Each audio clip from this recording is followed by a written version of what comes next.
1665 की बात है, 17th सेंचुरी। आपको पता है कि 17th सेंचुरी पश्चिम की दुनिया में, विशेष रूप से इंग्लैंड में बौद्धिक विकास का एक प्रमुख समय था।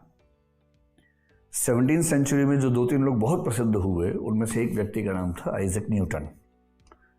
और न्यूटन उस समय इंग्लैंड में ही जो सेकंड ओल्डेस्ट यूनिवर्सिटी उनकी है, कैम्ब्रिज, जो कि लंदन का ही एक इलाका है, वहाँ एक कॉलेज था, ट्रिनिटी कॉलेज, जो आज भी है। अमर्त्य सेन भी उस कॉलेज से जुड़े हुए रहे हैं। वहाँ पढ़ा करते थे, स्टूडेंट थे, मेरे ख्याल से 22-23 साल के थे उस समय।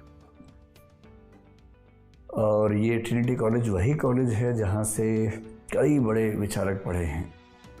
काव्यशास्त्र में पश्चिम में जॉन ड्राइडन का नाम सब जानते हैं। फ्रांसिस बेकन का नाम आपने सुना होगा। अगर आप फिलोसफी के स्टूडेंट हैं तो आपने रसेल और विटगेंस्टाइन का नाम तो सुना ही होगा। ये सब लोग वहाँ से हैं।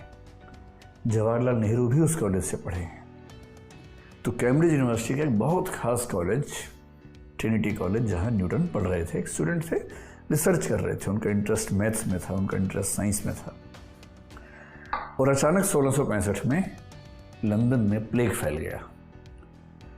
आपको पता होगा कि प्लेग भी एक ज़माने में ऐसी महामारी थी जिससे कई मतलब लाखों लोग, हज़ारों लोग मरा करते थे। भारत में ही करीब 20-25 साल पहले सूरत में प्लेग फैला था, तो दिक्कत ठीक ठाक हो गई थी। तो जब प्लेग फैल गया तो उस समय तक तो बहुत अंदाज़ा नहीं था, साइंस का डेवलपमेंट वैसा नहीं था कि बीमारी क्यों हुई, कौन सा बैक्टीरिया है, कैसे ठीक करें। लेकिन उपाय यही था, जैसे अभी एक वायरस हमारे सामने है, उपाय हमारे पास नहीं है। तो उपाय तब तक यही है कि हम सोशल या फिजिकल डिस्टेंसिंग करें, क्योंकि जो बीमारी फैलती है उसको फैलने से रोकना ही अकेला समाधान है, जब तक उसका वैक्सीन ना हो, दवाइयाँ ना हो। तो न्यूटन को समझ में आ गया कि इस समय लंदन में रहना रिस्की है। और सही समझ में आ गया, क्योंकि लंदन में 1/4 आबादी मर गई थी उस समय प्लेग से।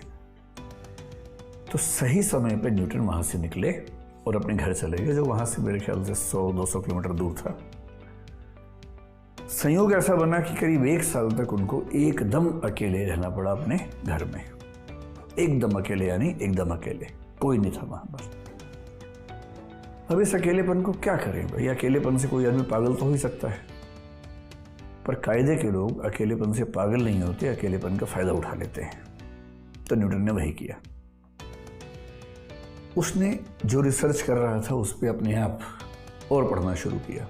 किताबें बहुत सारी नहीं थीं। जब किताबें नहीं होती तो हम बाहर से नहीं ज्ञान अर्जित करते, भीतर से सोचने लगते हैं। उसने भीतर से सोचा, नया नया सोचा, हर तरीके से सोच के देखा। और उस 1 साल का रिजल्ट ये हुआ कि उसने अर्ली कैलकुलस, यानी कैलकुलस जो आज हम पढ़ते हैं, उसकी शुरुआत कहते हैं कि न्यूटन के उस 1 साल से हुई। इतना ही नहीं, उसने एक पेड़ के पास एक छोटी सी जगह बनाई जहां पर रोशनी बहुत कम आती थी। उस रोशनी की किरण के साथ उसने एक्सपेरिमेंट्स किए और कहते हैं कि ऑप्टिक्स का विकास वहां से होना शुरू हुआ। और सबसे रोचक बात, आपने सुना होगा कि एक बार न्यूटन ने सेब के पेड़ से सेब को नीचे गिरते हुए देखा और वो चौंक गया कि ये सेब नीचे ही क्यों गिरा, ऊपर क्यों नहीं गिरा। और यहीं से ग्रेविटी यानी गुरुत्वाकर्षण के सिद्धांत की शुरुआत हुई। वो जो सेब का पेड़ था वो भी उसके उसी घर में, बेडरूम में, खिड़की के सामने था, जहां उसने 1665 से 1666 तक का 1 साल गुजारा था। उसी कमरे में बैठे हुए जब उसने पेड़ से सेब को गिरते हुए देखा, तभी वो सवाल कौन था कि ये सेब नीचे क्यों गिरा। लंदन में भी सेब गिर ही रहे थे जब वो था, सब कुछ गिरता था, फूल भी गिरते थे और भी फल गिरते थे, पर नजर नहीं जा रही थी। हमारी नजर जब हम अकेले होते हैं तब उन चीजों पर जानी शुरू होती है जिन पर सामान्यता नहीं जाती है। और उस एक सेब ने, सेब तो हमेशा से गिरते रहे हैं, हर देश में, हर इलाके में गिरे हैं, और उस सेब ने गिरते गिरते न्यूटन के मन में एक बात बैठा दी कि सोचो कि मैं नीचे ही क्यों गया।